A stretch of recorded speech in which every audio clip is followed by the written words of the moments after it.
Price the Lord. വേഗം വരുന്നവനായ യേശു ക്രിസ്തുവിൻ്റെ നാമത്തിൽ എൻ്റെ സ്നേഹവന്ദനത്തെ ചൊല്ലുന്നു. ഇന്നത്തെ ചിന്തയ്ക്കായിട്ട്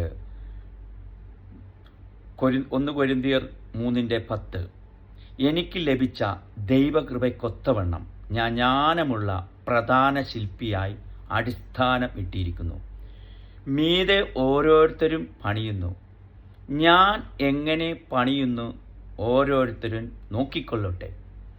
യേശുക്രിസ്തുവെന്ന ഇട്ടിരിക്കുന്ന അടിസ്ഥാനമല്ലാതെ മറ്റൊന്നും ഇടുവാൻ ആർക്കും കഴിയുകയില്ല. മീതെ മറ്റാർക്കും ഇടുവാൻ കഴിയുകയില്ല. ആ അടിസ്ഥാനത്തിൻ്റെ മേൽ പൊന്ന്, വെള്ളി, വിലയേറിയ കല്ല്, മരം, പുല്ല്, വൈക്കോൽ എന്നിവ പണിയുന്നെങ്കിൽ അവനവൻ്റെ പണി അത് വെളിപ്പെട്ടു വരും. അത് തീയിൽ കൂടി എന്ന പോലെ അതിനെ ശോധന ചെയ്തു പുറത്തു വരും. അപ്പോൾ നമ്മുടെ ജീവിതത്തിൽ ഒരു ജ്ഞാനമുള്ള ഒരു ശില്പി, വിശുദ്ധ പൗലോസ് അപ്പോസ്തലൻ പറയുകയാണ്, ഒരു ജ്ഞാനമുള്ള ഒരു ശില്പി നമ്മുടെ ജീവിതത്തിൽ വെളിപ്പെടണം. ഈ വചനം കേൾക്കുമ്പോൾ തന്നെ ദൈവാത്മാവ് പറയുന്നു, ചില വ്യക്തികൾക്ക് അടിസ്ഥാനമിടുവാൻ ജ്ഞാനമുള്ള ഒരു ശില്പിയായ യേശു ക്രിസ്തു എന്ന അടിസ്ഥാനം ഇടുവാൻ നമ്മൾ ഓരോരുത്തരെയും ബലപ്പെടുത്തട്ടെ. ഹല്ലേലൂയ. പലരും പല രീതിയിലും പല പണികളും നടത്തുന്നുണ്ട്. എന്നാൽ പൗലോസ് അപ്പോസ്തലൻ പരിശുദ്ധാത്മാവിൽ എഴുതപ്പെടുകയാണ്. ഇങ്ങനെ എഴുതപ്പെട്ടിട്ടുണ്ട്, എൻ്റെ പണി നോക്കുവിൻ, യേശു ക്രിസ്തു എന്ന ഇട്ടിരിക്കുന്ന അടിസ്ഥാനമല്ലാതെ മറ്റൊന്നും ഇടുവാൻ ആർക്കും കഴിയുകയില്ല.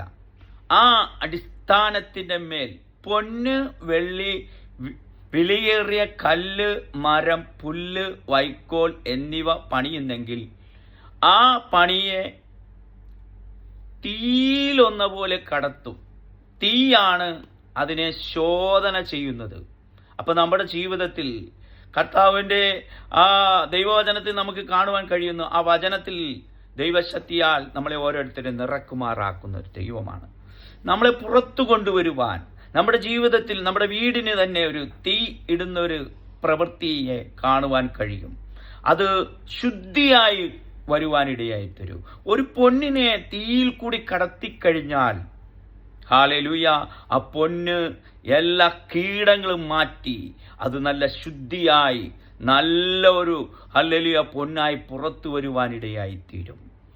അതേ നേരെ മറിച്ച് ഒരു മരമാണ്, ഒരു പുല്ലാണ്, ഒരു വൈക്കോലാണ് എങ്കിൽ ആ തീയിലേക്ക് അടുക്കുമ്പോൾ തന്നെ അത് ചാരമായി തീരുവാനിടയായി തീരും. ഇതുപോലെ തന്നെയാണ് നമ്മുടെ ജീവിതത്തിൽ പല പ്രതികൂലങ്ങളും പല പ്രയാസങ്ങളും നമ്മുടെ ജീവിതത്തിൽ വരും. പത്രോസിന്റെ 1 പത്രോസ് 4:12 പറയുന്നുണ്ട്, പ്രിയമുള്ളവരെ, നിങ്ങൾക്ക് പരീക്ഷയ്ക്കായി സംഭവിച്ചിരിക്കുന്ന അഗ്നിശോധനയിൽ ഒരു അപൂർവകാരം വന്നുകൂടി എന്ന് വെച്ച് അതിശയിച്ചു പോകരുത്. ക്രിസ്തുവിന്റെ കഷ്ടങ്ങളിൽ പങ്കുള്ളവരാകും തോറും സന്തോഷിപ്പിൻ. ഇങ്ങനെ അവന്റെ തേജസ്സിന്റെ പ്രത്യക്ഷത്തിൽ ഉല്ലസിച്ചാനന്ദിപ്പാൻ ഇടവരും. ക്രിസ്തുവിന്റെ നാമം നിമിത്തം നിങ്ങൾ കഷ്ടം സഹിക്കേണ്ടി വന്നാൽ മഹത്വത്തിന്റെ ആത്മാവായ ദൈവാത്മാവ് നിങ്ങളിൽ അവസിക്കുന്നുവല്ലോ. എത്ര ശ്രേഷ്ഠമായ ആ വചനമാണ്. പ്രിയമുള്ളവരെ, നിങ്ങൾക്ക് പരീക്ഷയ്ക്കായി ഒരു അഗ്നിശോധന, കണ്ട, അവിടെയും ഒരു അഗ്നിയുടെ ശോധന നിങ്ങളുടെ ജീവിതത്തിൽ വരും. നമ്മുടെ ജീവിതത്തിൽ പ്രതികൂലത്തിൻ്റെതായ, പ്രയാസത്തിൻ്റെതായ അഗ്നിശോധന നമ്മുടെ ജീവിതത്തിലേക്ക് കടന്നു വരുമ്പോൾ ഹല്ലേലൂയ, നമ്മളെ പൊന്നുപോലെ പുറത്തു കൊണ്ടുവരുവാനിടയായിരിക്കും. ക്രിസ്തുവിൻ്റെ കഷ്ടം നിമിത്തം നിങ്ങൾ ഹല്ലേലൂയ സന്തോഷിക്കാൻ, ക്രിസ്തുവിൻ്റെ കഷ്ടങ്ങളിൽ നിങ്ങൾ പങ്കുള്ളവരാകും തോറും സന്തോഷിച്ചു കൊള്ളുവിൻ എന്നാണ് പത്രോസ് അവിടെ ലേഖനത്തിൽ നമ്മളെ ഉറപ്പിക്കുന്നത്. എങ്ങനെ? നിങ്ങൾക്ക് തേജസ്സിന്റെ പ്രത്യാശ നിങ്ങളിൽ ഹല്ലേലൂയ വെളിപ്പെടുവാനിരിക്കുന്നു. ഹല്ലേലൂയ. ഇങ്ങനെ മഹത്വത്തിന്റെ ആത്മാവായ ദൈവാത്മാവ് നിങ്ങളിൽ വസിക്കുന്നുവല്ലോ. എബ്രായ ലേഖനത്തിൽ 11:17 പറയുന്നത്, വിശ്വാസത്താൽ അബ്രഹാം താൻ പരീക്ഷിക്കപ്പെട്ടപ്പോൾ ഇസഹാക്കിനെ യാഗമർപ്പിച്ചു. വിശ്വാസത്താൽ അബ്രഹാം, എബ്രായർ 11:17, വിശ്വാസത്താൽ അബ്രഹാം തന്നെ പരീക്ഷിക്കപ്പെട്ടപ്പോൾ അപ്പോൾ ഇസ്ഹാക്കിനെ യാഗമർപ്പിച്ചു. ദൈവം ഒരു ശോധനയും ഓരോ പരീക്ഷയും തൻ്റെ ഭക്തന്മാർക്ക് വരുമ്പോൾ അവൻ പൊന്നുപോലെ പുറത്തു വരുവാൻ ഈ വചനം കേൾക്കുമ്പോൾ ചില വ്യക്തികൾ ഹല്ലേലൂയ പൊന്നുപോലെ പുറത്തു വരും. നിന്നെ ശോധന ചെയ്തു നിന്നെ പൊന്നുപോലെ പുറത്തു കൊണ്ടുവരുവാൻ ദൈവത്തിന് ഭക്തതയുണ്ട്. നിന്റെ ജീവിതത്തിൽ ഹല്ലേലൂയ കഷ്ടത വരുമ്പോഴും നിന്നെ പൊന്നുപോലെ പുറത്തു വരുവാൻ ഇടയായിത്തീരും. ഏത് പൗലോസ് പറയണി, എനിക്ക് ഈ ലോകത്തിൽ കഷ്ടമുണ്ട്, എന്ന കഷ്ടത്തെ ജയിച്ചവൻ ഒരു അരുമനാഥനുണ്ട്. ഈ സ്നേഹക്കൊടിക്കീഴിലാണ് നിന്നെ കൊണ്ടുവന്നിരിക്കുന്നത്. ഹല്ലേലൂയ. ഈ സ്നേഹക്കൊടിക്കീഴിൽ എന്തുണ്ടറിയാവോ? സന്തോഷത്തിന്റെയും സമാധാനത്തിന്റെയും ഉല്ലാസത്തിന്റെയും കോശം നിന്റെ കൂടാരത്തിലുണ്ട്. ഹല്ലേലൂയ. നിനക്ക് വേണ്ടി ഒരു പരിശുദ്ധാത്മാവ് നിനക്ക് വേണ്ടി ഇറങ്ങി വരുന്നതായിട്ട് കാണുവാൻ ഇടയായിത്തീരും. യാക്കോബ് 1:14 പറയുന്നതാണ്, പരീക്ഷ സഹിക്കുന്ന മനുഷ്യൻ ഭാഗ്യവാൻ, അവൻ കൊള്ളാവുന്നവനായി തെളിഞ്ഞ ശേഷം കർത്താവ് തന്നെ സ്നേഹിക്കുന്നവർക്ക് വാഗ്ദത്തം ചെയ്ത ജീവകിരീടം പ്രാപിക്കും. പരീക്ഷിക്കപ്പെടുമ്പോൾ താൻ ദൈവത്താൽ പരീക്ഷിക്കപ്പെടുന്നത് ആരും പറയരുതേ. ഓരോരുത്തരും പരീക്ഷിക്കപ്പെടുന്നത് സ്വന്തം മോഹങ്ങളിൽ ആകർഷിച്ച് വശീകരിക്കപ്പെടുകയാകുന്നു. മോഹം ഗർഭം ധരിച്ച് പാപത്തെ പ്രസവിക്കുന്നു, പാപം മുഴുത്തിട്ട് മരണത്തെ പെറുന്നു. എൻ്റെ പ്രിയ സഹോദരന്മാരെ, നിങ്ങൾ വഞ്ചിക്കപ്പെടരുതേ.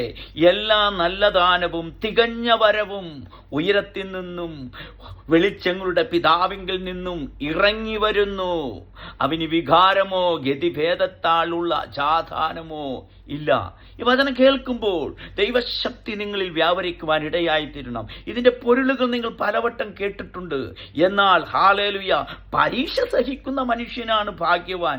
പരീക്ഷ വരുമ്പോൾ നമ്മൾ മാറരുത്. ഹല്ലേലൂയ. കുഞ്ഞുകുട്ടികൾ, സ്കൂളിൽ പോകുന്ന കുട്ടികൾ പറയുന്നുണ്ട്, ഇന്ന് പരീക്ഷയാണ്, ഇന്ന് പരീക്ഷയ്ക്ക് അധ്യാപകൻ വന്നില്ലായിരുന്നെങ്കിൽ എന്ന് അവർ മനസ്സിൽ ചിന്തിക്കും. അവർ തൻ്റെ കൂട്ടുകാരോട് തന്നെ പറയുവാനിടയായിത്തീരും. അബ്രഹാം ഇസ്ഹാക്കിനെ യാഗം അർപ്പിക്കുവാൻ തീരുമാനിച്ചു. ഹല്ലേലൂയ. അവിടെ പറയുന്നത് യാഗം അർപ്പിക്കുവാനായിട്ട് തൻ്റെ മകനെ ഹല്ലേലൂയ യാഗവസ്തുവിൽ കടത്തി അവന് ഹല്ലേലൂയ എടുക്കുവാൻ തീരുമാനിച്ചപ്പോഴേക്കും സ്വർഗത്തിലെ ശബ്ദം വെളിപ്പെടുവാനിടയായി തീർന്നു. ഹല്ലേലൂയ. എന്നാൽ ഹല്ലേലൂയ എബ്രായ ലേഖനത്തിൽ പറയുന്നത് തൻ്റെ മകനെ യാഗം അർപ്പിച്ചു. ഇതാണ് വിശ്വാസം. വിശ്വാസത്താലാണ് നമ്മുടെ ജീവിതത്തിൽ പണി നടക്കേണ്ടത്. ഹല്ലേലൂയ. നിന്റെ പണി എങ്ങനെയുള്ളതാണ്? ജ്ഞാനമുള്ള ശില്പിയായ ഒരു അടിസ്ഥാനമിട്ട പണി നിന്റെ ജീവിതത്തിൽ നടക്കുന്നുണ്ടെങ്കിൽ ആ പണി ദൈവം പ്രവർത്തിക്കുവാൻ ഇടയായിത്തീരും. സദൃശവാക്യത്തിൽ 14:1 ജ്ഞാനമുള്ളവർ വീട് പണിതു. കണ്ട, ജ്ഞാനമുള്ളവൾ ഒരു വീട് പണിതു. നമ്മുടെ ജീവിതത്തിൽ ക്രമപ്പെടേണ്ട ചില വിഷയങ്ങളുമേൽ ക്രമപ്പെടുവാൻ ഇടയായിത്തീരണം. നമ്മളെ ഈ 1 കൊരിന്ത്യർ 3:10 അത് താഴോട്ട് വായിക്കുമ്പോൾ, ദൈവത്തിന്റെ മന്ദിരത്തെ നശിപ്പിക്കുന്നവനെ ദൈവം നശിപ്പിക്കും, ദൈവത്തിന്റെ മന്ദിരം വിശുദ്ധമല്ലയോ. കണ്ട, ഈ മന്ദിരത്തെയാണ് കർത്താവ് പണിത് പുറത്തു കൊണ്ടുവരുന്നത്. നല്ല പൊന്നുപോലെ നമ്മൾ അവനവന്റെ പ്രവൃത്തി വെളിപ്പെടുവാനിടയ. ദൈവത്തിന്റെ മന്ദിരം ഇതാണ്. ഈ നാം വസിക്കുന്ന നമ്മുടെ ശരീരത്തിലാണ് ദൈവം വസിക്കുന്നത്. ഈ മന്ദിരത്തെ നശിപ്പിക്കുന്നതായ നമ്മുടെ ജീവിതത്തിലും ഒന്നും ഇടയായി തീരരുതേ. ഈ അബ്രാഹാമിനെ ശോധന ചെയ്തു. ഹല്ലേലൂയ. പരീക്ഷയും ശോധന. വിശ്വാസത്തിൽ അബ്രഹാം തന്റെ മകനെ പരീക്ഷിക്കപ്പെട്ടപ്പോൾ ഇസ്ഹാക്കിനെ യാഗം അർപ്പിച്ചു. പരീക്ഷയാൽ അതിശയിച്ചു പോകരുത് എന്ന് പത്രോസ് പിന്നെയും പറയണേ, പ്രിയമുള്ളവരെ, നിങ്ങൾക്ക് പരീക്ഷക്കായി സംഭവിച്ചിരിക്കുന്ന അഗ്നിശോധനയിൽ ഒരു അപൂർവ കാര്യം വന്നുകൂടി എന്ന് വെച്ച് നിങ്ങൾ അതിശയിച്ചു പോകരുതേ. ക്രിസ്തുവിന്റെ കഷ്ടങ്ങളിൽ പങ്കുള്ളവരാകും തോറും നിങ്ങൾ സന്തോഷിപ്പിൻ. ഇങ്ങനെ അവന്റെ തേജസ്സിന്റെ പ്രത്യക്ഷത്തിൽ ആനന്ദിച്ചു ഉല്ലസിപ്പാൻ ഇടയായിത്തീരും. ക്രിസ്തുവിന്റെ നാമനിമിത്തം നിങ്ങൾ കഷ്ടം അനുഭവിക്കേണ്ടി വന്നാൽ നിങ്ങൾ ഭാഗ്യവാന്മാർ എന്ന മഹത്വത്തിന്റെ ആത്മാവായ ദൈവാത്മാവ് നിങ്ങളിൽ വസിക്കുന്നുണ്ടല്ലോ. കേട്ടാ, അവിടെയാണ് മഹത്വത്തിന്റെ ആത്മാവായ ദൈവാത്മാവ് നമ്മളിൽ വസിക്കുവാൻ ഇടയായിത്തീരുന്നത്. ഈ ആലയം ഇതിനെ പണിത് പുറത്തു കൊണ്ടുവന്നിരിക്കുന്നത് മനുഷ്യകരമല്ല. യേശു ക്രിസ്തു എന്ന ഇട്ടിരിക്കുന്ന അടിസ്ഥാനത്തിന്മേൽ മറ്റൊന്നും ഇടുവാൻ ആർക്കും കഴിയുകയില്ല. യേശുവെന്ന ക്രിസ്തുവെന്ന അടിസ്ഥാനത്തിൽ നമ്മൾ പണിത് കഴിഞ്ഞപ്പെട്ടാൽ നമ്മുടെ ജീവിതത്തിൽ ഹല്ലേലൂയ പ്രതിഫലം ലഭിക്കും, ഭാഗ്യവാന്മാരാകും. അബ്രഹാം തന്റെ മകനെ യാഗമർപ്പിക്കുവാനായി തീരുമാനിച്ചു. ആരോടും ചോദിച്ചില്ല. ദൈവം പറഞ്ഞ വാക്കനുസരിച്ച് അവൻ യാത്ര ചെയ്യുവാനിടയായി തീർന്നു. അബ്രഹാം, എന്റെ ചിന്തയിൽ പറയാണ്, അബ്രഹാം തന്റെ മകനെ യാഗമർപ്പിച്ചു. അതാണ് എബ്രായ ലേഖനത്തിൽ പറയുന്നത്, വിശ്വാസത്താൽ അബ്രഹാം തന്റെ മകനെ യാഗം അർപ്പിച്ചു. ഞാനിങ്ങനെ ചിന്തിക്കുന്നു, അബ്രഹാം യാഗം കഴിച്ചു. യാഗവസ്തു ആ ബലിപീഠത്തിന്റെ മേൽ, ആ കല്ലിന്മേൽ ആ യാഗവസ്തുവിനെ വെച്ചു. അവൻ യാഗം കഴിച്ചു. തന്റെ മകനെ തന്റെ കയ്യിലുള്ള ആ കത്തി ഉപയോഗിച്ചു തന്റെ മകനെ ഖണ്ഡമായി മുറിച്ചു. ഒരു യാഗവസ്തു യാഗമായി തീരണമെങ്കിൽ 2 മണിക്കൂർ വേണം. ഈ 2 മണിക്കൂർ കഴിഞ്ഞ് യാഗവസ്തു ആയി കഴിയുമ്പോൾ ഈ യാഗവസ്തു കത്തി ചാമ്പലാകുവാനിടയായിത്തീരും. അപ്പോൾ ഞാൻ ചിന്തിക്കുകയാണ്, ഈ മലമേൽ വലിയൊരു കാറ്റ് വരും. ഈ കാറ്റ് വന്നു കഴിയുമ്പോൾ ഈ ഈ ചാരമെല്ലാം പറന്നു പോകുവാൻ ഇടയായിത്തീരും. ഹല്ലേലൂയ. നമ്മുടെ ജീവിതത്തിൽ ഇതുപോലെ തന്നെയാണ്. ചില യാഗവസ്തുക്കളെ കാണുവാൻ കഴിയില്ല. നമ്മൾ അർപ്പിച്ച യാഗങ്ങൾ, നമ്മൾ അർപ്പിച്ച സ്വത്രയാഗങ്ങൾ, നമ്മുടെ യാഗങ്ങൾ എവിടെ? നിന്റെ ആരാധനയുടെ ശക്തി എവിടെ? നിന്റെ പ്രാർത്ഥനയുടെ ശക്തി എവിടെ? അബ്രഹാമിന് അറിയാം, എൻ്റെ മകനെ ജീവിപ്പിക്കുവാൻ കഴിയും. കർത്താവ് പറയുന്നുണ്ട്, ഹല്ലേലൂയ, ഈ കല്ലിന്മേൽ നിന്നും മക്കളെ ഉളവാക്കാൻ അബ്രഹാമിന്റെ ദൈവം ഈ കല്ലിന്മേൽ നിന്ന് മക്കളെ ഉളവാക്കുവാൻ കഴിയും. ഞാനിങ്ങനെ ചിന്തിക്കുവാറുണ്ട്. ഇത് മറ്റുള്ളവരെ ഒരു ഉപദേശമായിട്ട് ഞാൻ പറയുകയല്ല. ഹല്ലേലൂയ. ഈ കാറ്റടിച്ചു ഈ യാഗപീഠത്തിന്റെ കല്ലിന്മേൽ വേറെ ഒന്നും കാണുകയില്ല. തന്റെ മകന്റെ ആ ചാരം വരെ കാറ്റ് കൊണ്ടുപോകും. പിന്നെ കാണുന്നത് തൻ്റെ മകന്റെ യാഗപീഠമാണ്. ആ യാഗപീഠത്തിന്റെ കല്ലുകൾ മാത്രമാണ്. അതാണ് കർത്താവായ യേശുക്രിസ്തു പറയുന്നത്, ഈ കല്ലിൽ മേൽ നിന്നും ഹല്ലേലൂയ അബ്രഹാമിന് തൻ്റെ മകനെ ഉളവാക്കാൻ കഴിയും.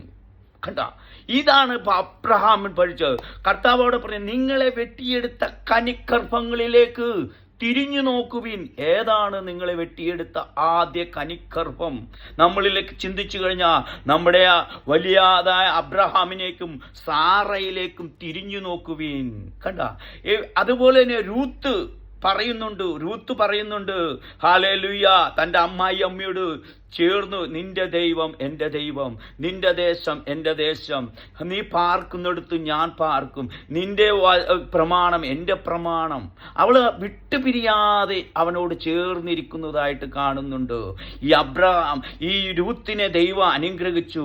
എവിടെ വെച്ചാണ്? ബോബസിന്റെയും രൂത്തിന്റെയും വിവാഹം നടക്കുന്നത് പട്ടണവാതിക്കൽ വെച്ച്.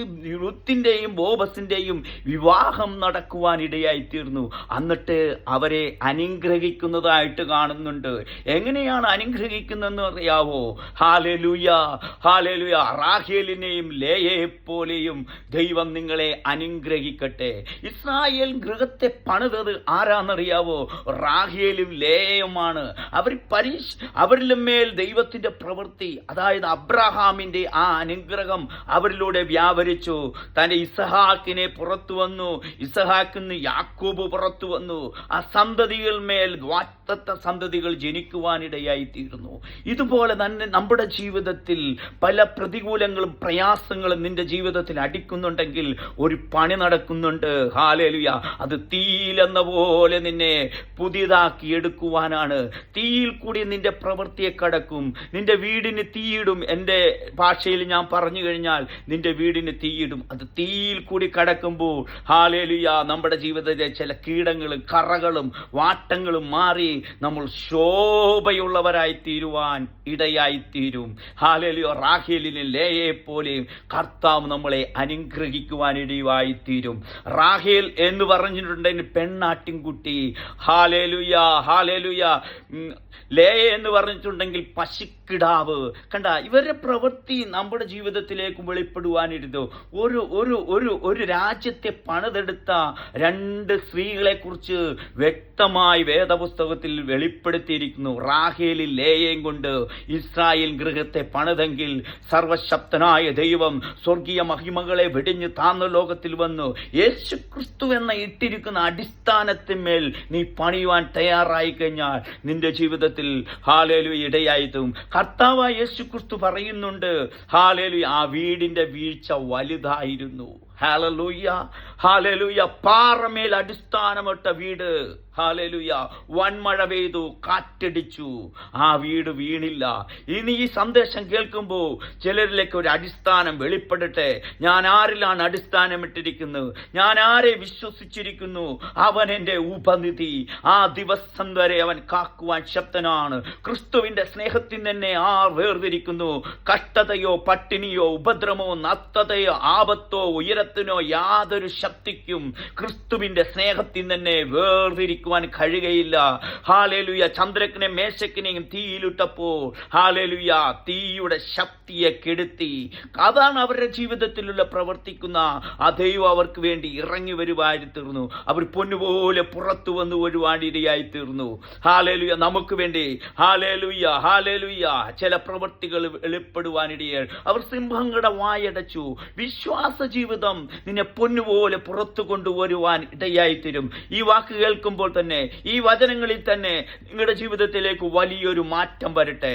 ഹല്ലേലൂയ. രക്തത്താൽ ജയം. ഹാബേലിന്റെ കാൽ ഗുണകരമായി സംസാരിക്കുന്ന ആ പുണ്യാര രക്തത്തിന്റെ അടുക്കലത്രേ നിങ്ങൾ വന്നിരിക്കുന്നത്. നിങ്ങൾ ക്ഷീണിച്ചു പോകാനല്ല, ധൈര്യപ്പെടുത്തുവാൻ, ആ ക്രിസ്തു അടിസ്ഥാനത്തിന്മേൽ നിങ്ങളെ പണിയപ്പെടുവാൻ പരിശുദ്ധാത്മാവ് നിങ്ങളെ ഓരോരുത്തരെയും ബലപ്പെടുത്തട്ടെ. ഈ വചനങ്ങൾ നിങ്ങളെ അനുഗ്രഹിക്കുമാറാകട്ടെ. ആമേൻ. Praise the Lord.